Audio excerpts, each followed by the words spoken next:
ইতালির প্রাচীন রাজধানী শহর ফ্লোরেন্সে বাংলাদেশ সমিতির সার্বিক সহযোগিতায় বাংলাদেশ দূতাবাসের উদ্যোগে 2 দিনব্যাপী কনসুলার সেবা প্রদান করা হয়েছে। ইতালি প্রতিনিধি মোল্লা মনিরুজ্জামান মনির জানান, গত 22 ও 23 নভেম্বর ফ্লোরেন্সের একটি হলরুমে এই কনসুলার কার্যক্রম অনুষ্ঠিত হয়।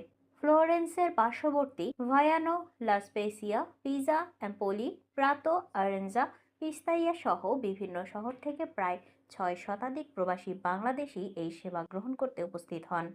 রোম থেকে ফ্লোরেন্সের দূরত্ব বেশি হওয়ায় প্রতি বছর রোমস্থ বাংলাদেশ দূতাবাস ফ্লোরেন্সে এই ধরনের কনসুলার সেবা আয়োজন করে থাকে। এতে কর্মজীবী প্রবাসীরা সহজেই প্রয়োজনীয় সেবা গ্রহণের সুযোগ পান। 2 দিনের কনসুলার সেবা কার্যক্রমে উপস্থিত ছিলেন ফ্লোরেন্সের honorary consular miss Georgia Granata, Bangladesh দূতাবাসের মিনিস্টার মোহাম্মদ রিয়াদ হোসেন, প্রথম সচিব পাসপোর্ট ও ভিসা মোহাম্মদ সাইফুল ইসলাম, প্রথম সচিব পলিটিক্যাল তারেক মাহমুদ পাশা সহ দূতাবাসের অন্যান্য কর্মকর্তাবৃন্দ। প্রদত্ত কনসুলার সেবাসমূহ ছিল: পাসপোর্ট নবায়ন 345টি, পাসপোর্ট ডেলিভারি 93টি, সার্টিফিকেট 101টি, বিআরসি 9টি, ভয়েস জার্নাল কার্ড 67টি, এনভিআর 43টি, টিপি 1টি।